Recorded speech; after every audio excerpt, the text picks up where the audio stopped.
Rev up your engines!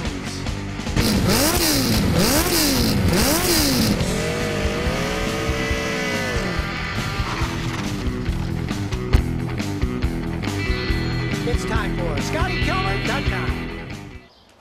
If your car is overheating, then today's your lucky day. Because I'm going to show you how to fix a car that overheats. Now, many things can cause a car to overheat, so start with the basics. Check the radiator fluid. When it's cold, take the radiator cap and look inside. In this case, it's bone dry.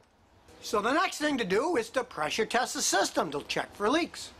Use this pressure leak testing kit I've had for years.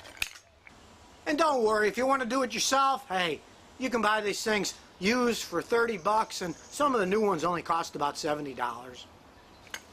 Just hook it up to the radiator,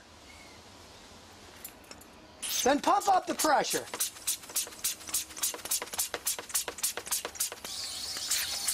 And in this case, you can see it's leaking right out of the radiator. The radiator is just full of holes. Now, this case was pretty easy. There was a hole in the radiator. But if it was more complex, you watch the pressure on the gauge and see if it starts to move down. Pump it up to like 16 pounds pressure or so and watch the gauge. And if it starts dropping like this, you know there's a leak and you have to find where the squirt is coming from. But let's say you pressure tested it and there weren't any leaks at all. What do you do next? Well, realize that the radiator caps are supposed to hold pressure in. So if they're worn and rusty like this one, you might just need a new radiator cap. Now, there are machines that test radiator caps, but hey, they're so cheap, just go buy another one and stick it on.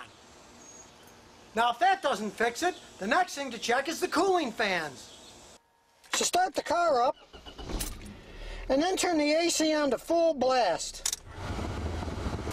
And then check the cooling fans to see if they're working, back here. And in this case, you can see the left fan and the right fan is turning. If the fans aren't working, there won't be enough air sucked through the radiator and it'll overheat. And when they don't work, check the fan motors. They often burn out.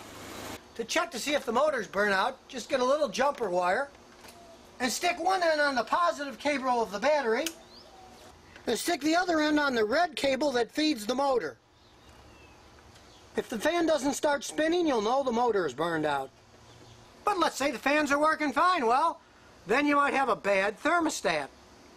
These thermostats close so the engine warms up, and when it gets hot, they're supposed to open up, and sometimes they stick. Most thermostats are pretty easy to get to. On this Toyota, you just follow the bottom radiator hose, and there's the thermostat housing back here. It just has a bolt on the top and a bolt on the bottom. You pull it out and replace the thermostat. And then you better hope a new thermostat fixes your overheating problem, because if it doesn't, then you have one of two rather expensive problems.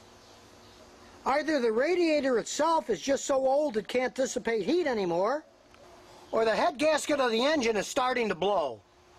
Now, these modern radiators that are made of plastic and aluminum often corrode inside and don't dissipate heat anymore. They don't leak and they look perfectly fine, but they just can't get rid of the heat.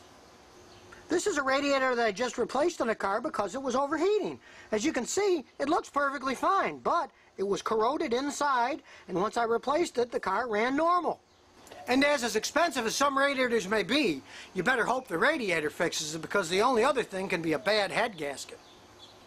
And in that case, you have to tear the engine apart, and that can cost well over $1,000 on most modern cars. So before you tear an engine down, it's a good idea to do a combustion leak test on it to make sure the head gasket is leaking. It's a simple test where blue liquid is put into a tube, and then the engine is run to see if the blue turns yellow. If it does, you've got a head gasket leak. In this case, the liquid stayed blue, so the head gasket is fine.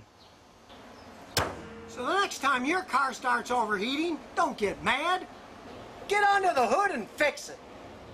And remember, if you've got any car questions, just visit ScottyKilmer.com. And I'll answer them as soon as I get back from this ride.